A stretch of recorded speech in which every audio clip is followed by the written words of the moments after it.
Dəfələrlə deyilib ki, yüksək təhsil hələ yüksək tərbiyə deyil.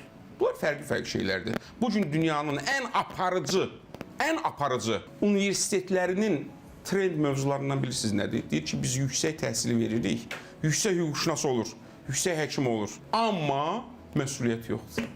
Amma ədalətsiz adamdır. Efirlərin birində orada dedim ki, fizika müəllimi də psixoloq olmalıdır. Riyaziyyat müəllimi də psixoloq olmalıdır. Sonra aparıcı başladı ironiyanı yanaşmağa. Başa düşmür ki, mən psixoloq deyəndə demirəm fizika müəllimi gəlsin, psixologiya dərsi keçsin. Yox. Yəni. Amma fizika müəllimi bilməlidir ki, şagird 30 şagird varsa, sinifdə 20 şagird varsa, bir şagirdi başqalarının yanında çox tərifləmək olmaz. Ümumiyyətlə tərifləmək olmaz. 11 il dərs demişəm universitetdə, 5000 tələbəm olub.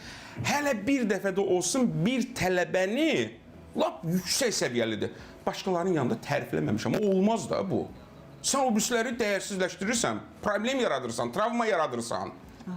Olmaz.